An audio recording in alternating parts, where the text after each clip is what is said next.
अस्सलामु अलैकुम वरहमतुल्लाहि वबरकातुहू। उम्मीद आप सब खैरियत, तंदुरुस्ती और आफियत के साथ होंगे। आप देख रहे हैं JJC बाई सर जव्वाद।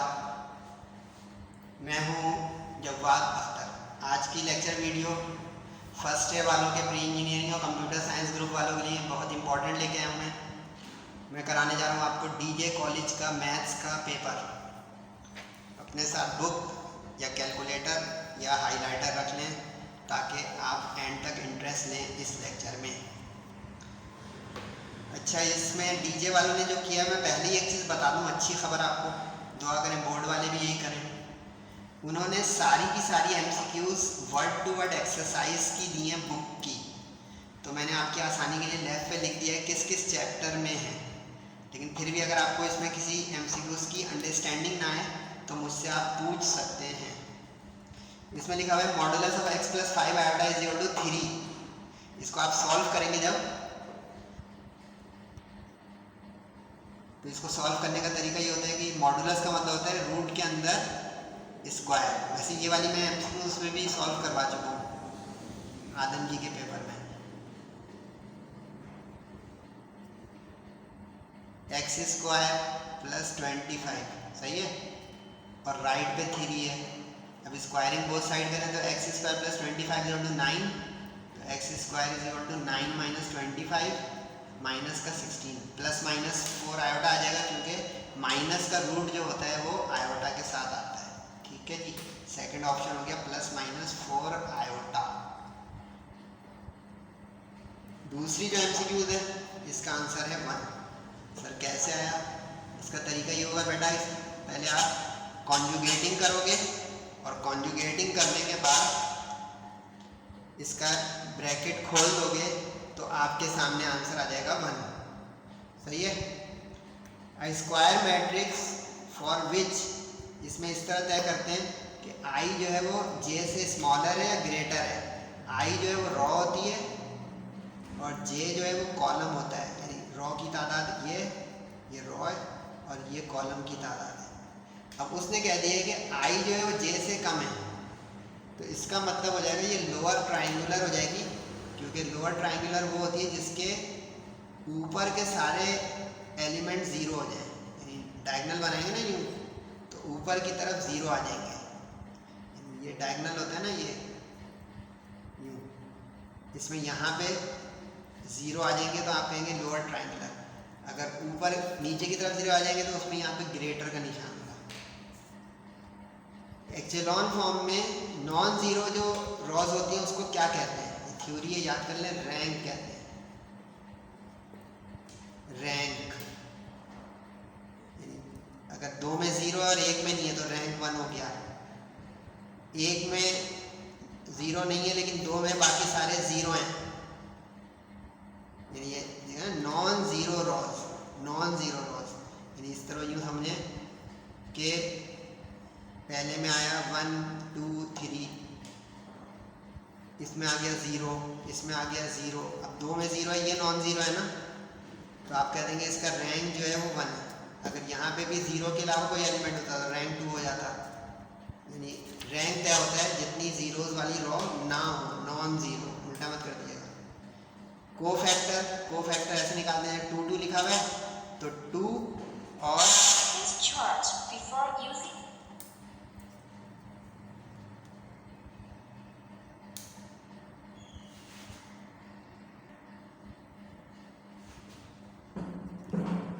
तो इसमें जो है कोफैक्टर ऐसे निकालते हैं कि सेकंड 2 2 का मतलब है सेकंड रॉ को और सेकंड कॉलम को एलिमिनेट कर दें।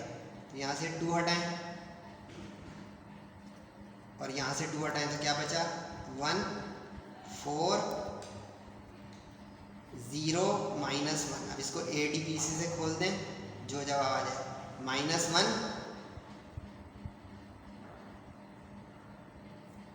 1 1 1 माइनस का हो तो 4 0 0, एज सिंपल। लेकिन इसमें ध्यान रखिएगा यहाँ पे अगर 2 3 या 3 1 लिखा होता तो एक साइन भी इन्वर्ट होता, क्योंकि कोफैक्टर निकालने में साइन का ध्यान रखना पड़ता है। यानी ADBC से सीधा सीधा निकाल के देख लें। क्रॉस और डॉट में कॉमन चीज़ क्या होती है? बोले AB साइन थीटा इसमें आता है, इसमें कॉस थीटा आता है, अब बीच में इज इक्वल टू है। साइन कॉस की वैल्यू बराबर कब होती है? 45 पर। यानी जो साइन का 45 होता है वही कॉस का 45 होता है, इसलिए हम कहेंगे इसका आंसर, क्योंकि इक्वल उसने बोला हुआ है, तो π/4 को कहते हैं 45 डिग्री।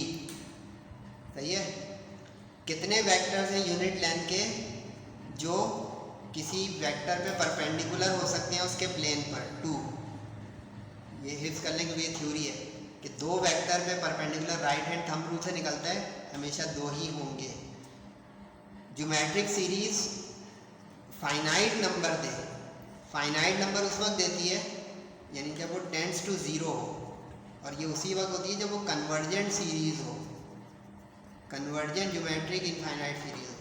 और ये उसी वक्त होता है जब उसका आर जो है वो 1 से स्मॉलर यानी छोटा हो। ग्रेटर अगर हो जाएगा तो डाइवर्जेंट सीरीज हो जाएगी और वो इन्फिनिटी को अप्रोच करेगी। यानी अगर ये वाला ऑप्शन बोल देते हैं तो इन्फिनिटी को अप्रोच करती है, इसको डाइवर्जेंट कहते हैं। ये दोनों ऑप्शन तो हो ही नहीं सकते। वैसे ही सारी एक्सरसाइज की हैं, रटना नहीं, मैं समझा रहा हूँ, आपकी मर्जी, आप समझ रहे हैं तो अच्छी बात हो जाएगी। A/B, अच्छा इसमें भी समझ लें, A/A होता तो एरिथमेटिक प्रोग्रेशन बन जाती, यहाँ पे A/B है तो ज्योमेट्रिक बन जाएगी, कभी A/C हो तो हार्मोनिक बन जाएगी। ये तरतीब में इसकी थ्योरी है, A B A C। तो अब यहाँ पे AB अगर नज़र आ रहा हो तो ज्योमेट्रिक प्रोग्रेशन इसका ऑप्शन हो जाएगा। चैप्टर 5 से दे दी 3 से 20 तक, और पावर में 0 है, सिर्फ गिने 3 4 5 6 7 8 9 10 11 12 13 14 15 16 17 18 18 गिनतियाँ आ रही हैं 20 तक जाने में। इसको देखिएगा n की पावर 0, तो सिंपली आप 3 से 20 तक गिनती करें, काउंटिंग करें तो 18 काउंटिंग आ गई, आंसर इसलिए 18 हो गया। लेकिन अगर पावर में n के ऊपर 1 या 2 होता तो फॉर्मूला लगाना पड़ता, जो मैंने आपको चैप्टर नंबर 5 के वक्त में फॉर्मूले बताए। 20 MCQ होती है बेटा, जल्दी जल्दी करें। इसके बाद जो है वो कह रहे हैं कि दो टीम जो है वो मैच खेल रही हैं, तो A team does not lose. Simple probability की वीडियो जाने वाली मेरी, देखिएगा कि किसी भी चीज़ की टोटल प्रोबेबिलिटी 1 होती है तो जीतने का चांस 50%, हारने का चांस 50%, क्योंकि दो टीमें खेल रही हैं तो 50 मतलब 1/2 1/2। सही। इसमें पावर में अगर कभी भी फ्रैक्शन हो इस तरह 1/2 3 4, या पावर में नेगेटिव हो -3 -2, तो हमेशा उसमें इनफाइनाइट टर्म्स होंगी, क्योंकि उसकी आप नंबर ऑफ टर्म्स को काउंट नहीं कर सकते। लेकिन यहाँ पे अगर पावर में 2 होता तो 3 टर्म्स होती, एक ज़्यादा, पावर में 4 होता तो 5 टर्म्स होती, पावर में 99 होता तो 100 होती। यानी अगर यहाँ पे इंटीजर हो तो एक बढ़ाएंगे, लेकिन अगर यहाँ पे रैशनल या नेगेटिव नंबर होगा तो इन्फिनिटी लिख देंगे। 1 - 2x की पावर -2 इज़ वैलिड। वैलिड का मतलब है एग्जिस्ट करे, अब इससे इसको तय करना होता है। यहाँ पे क्या लिखा है -2, तो -2 का मतलब 1/2 से छोटा हो। यहाँ पे 3 लिखा होता है तो 1/3 से छोटा हो, यहाँ पे 5 लिखा होता तो 1/5 से छोटा हो। ये टेक्निक है। The graph is symmetric about, अब गौर करें, x के ऊपर n लिखा हुआ है, x के ऊपर 2 लिख दें, x² x³ x4, तो देखें दोनों तरफ से x खुलता रहेगा तो ये ओरिजिन के अबाउट सिमेट्रिक है। लेकिन आप चैप्टर नंबर 8 का ग्राफ वाला जो पेज है ना, उससे सेकंड लास्ट पेज खोलेंगे, उस पर ये बॉक्स बना हुआ ना, टेबल लिखा हुआ है कि सिमेट्रिक अबाउट ओरिजिन कब होता है, y एक्सिस कब होता है, x एक्सिस कब होता है। वो एक जगह टेबल बना हुआ है पूरा, उससे याद कर लें कि कभी ये बदल दे x की पावर n को, तो आपको ये रटने में गड़बड़ हो जाएगी ना, कि रट के गए और पता है उसे ये बदल दिया है। y एक्सिस x एक्सिस के सिमेट्रिक भी हो सकता है। ओरिजिन के सिमेट्रिक का मतलब ये होता है कि ये ओरिजिन है तो ग्राफ ऐसा बने, दोनों तरफ से बराबर ऐसे। y का सिमेट्रिक का मतलब होगा सिर्फ y पे खुलेगा, x सिमेट्रिक का मतलब सिर्फ x पे खुलेगा। x का सिमेट्रिक ऐसा होगा, ये देखिए y का सिमेट्रिक ऐसा होगा, ठीक है ना, ये y का सिमेट्रिक, ये x का, ये ओरिजिन का क्या कंसेंट्रिक बन रहा है। चैप्टर 9 ये तो थ्योरी है। कॉर्नर पॉइंट्स कहते हैं जो इंटरसेक्शन से हासिल होता है। इसका ग्राफ सेक्शन सी में आएगा, प्रैक्टिस करें। चैप्टर 10 ये तो फॉर्मूला है, फॉर्मूला लगा दीजिएगा इसमें वो वाला साइन साइन यानी cos minus cos is equal to -2 sine sine. तो अब कॉस माइनस कॉस का ऑप्शन ढूंढें। अब एक ये भी है ये भी है, लेकिन आपको ये देखना पड़ेगा कि बड़ा एंगल पहले लिखा है कि छोटा। अब 7 + 2 9, 7 - 2 5, लेकिन देखिए माइनस इसमें नहीं लिखा हुआ है, तो इसका मतलब उल्टा करना पड़ेगा। 7 + 2 / 2 कितना आ रहा है बताएं? 9 आ रहा है, ठीक है, ये 9 यहाँ लिखा हुआ है। और 7 - 2 / 2 क्या आ रहा है? 5 यहाँ लिखा हुआ है। अब ये रिवर्स करेंगे माइनस को, तभी होगा कि उल्टा पुल्टा, यानी कि ये प्लस आना चाहिए था, ये माइनस, लेकिन उन्होंने वो माइनस लिखा वो प्लस, तो इसका मतलब है रिवर्सल कर दिया उन्होंने, देखने के लिए कि बच्चे क्या कर रहे हैं। ओके, cos 2 थीटा के 3 फॉर्मूले होते हैं, तीनों ही दिए हुए हैं। All of these sine 2 theta का एक ही होता है, टेंजेंट 2 थीटा का एक ही होता है। सरकम रेडियस जिसको कैपिटल आर कहते हैं वो सरकम रेडियस होता है, स्मॉल आर जिसको कहते हैं वो इन रेडियस होता है, वो ये वाला होगा। और ई रेडियस जो होता है उसको स्मॉल r1 r2 कहते हैं। यहाँ पे उसने आर ए लिखा है तो 1 हो जाएगा, और अगर 3 होता तो लिख देते आप डेल्टा/s-c। इसको ई रेडियस कहते हैं, इसको इन रेडियस कहते हैं, लेकिन जो सवाल आया है वो सरकम का है, तो सरकम होता है ABC/4 डेल्टा। मजेदार है। इनवर्स फंक्शन सिर्फ उस वक्त ही एग्जिस्ट करता है जब वो बाइजेक्टिव हो। चैप्टर 8 में इसकी थ्योरीज लिखी हुई हैं, 1-on-1, बाइजेक्टिव, सरजेक्टिव, हो जाके देख लीजिएगा। टेंजेंट इनवर्स -x, तो टेंजेंट की आइडेंटिटी होती है माइनस ऑफ, हाँ यहाँ पे कॉस होती तो कॉस का कॉस ही रहता, कॉस का कॉस ही होता, माइनस बैक पे नहीं आता। बैक पे माइनस आता है साइन में और टेंजेंट में, क्योंकि ये इन्वर्स बनने में उलट जाते हैं। तो ये देख ले भाई, सेक्शन BC भी ब्रीफ करूँगा, वो चले मत जाए भाई, आप लोग भागते बहुत जल्दी हैं यार। अब तो बोर्ड एग्ज़ाम है, थोड़ा सा जब बात को भी टाइम दे दें।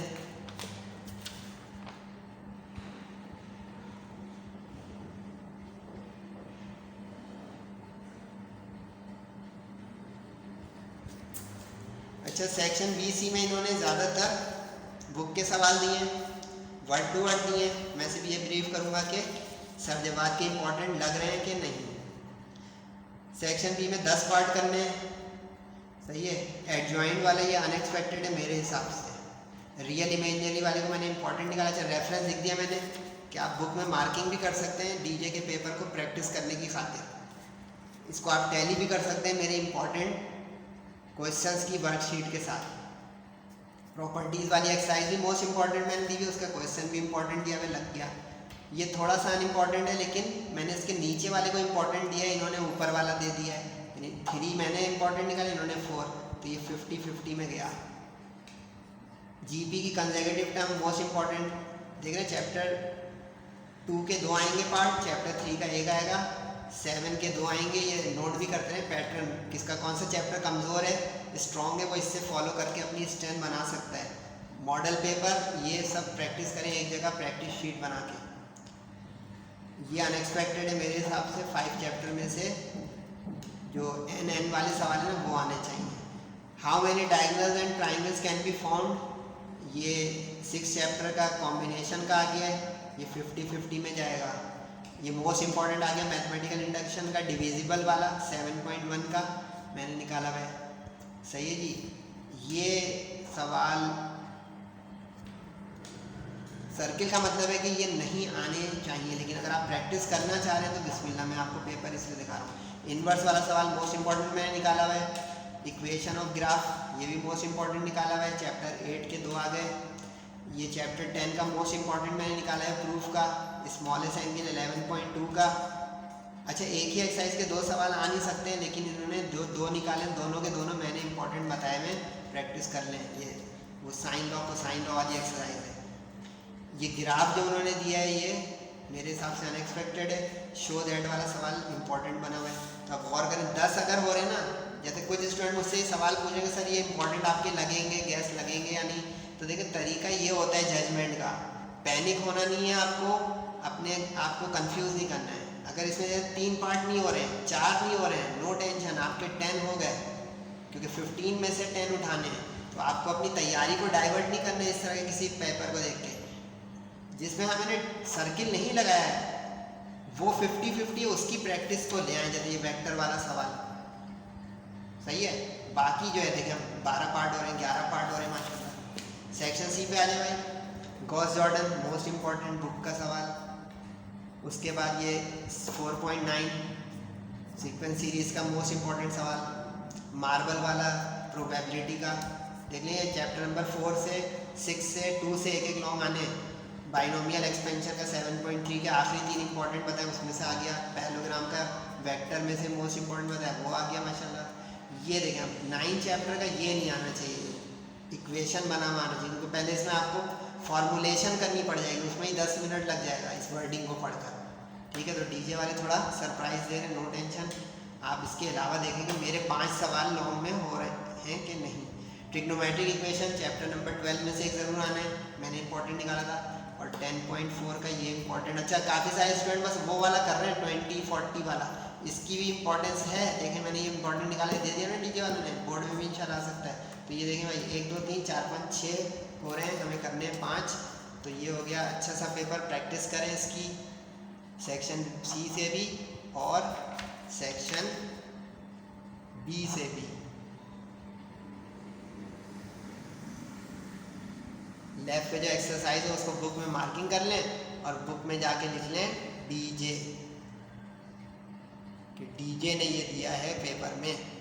सही है, बेस्ट ऑफ लक, अपना और सबका बहुत ख्याल रखिएगा, ख़ास करके अपने वालिदैन का दुआओं की दरख्वास्त है।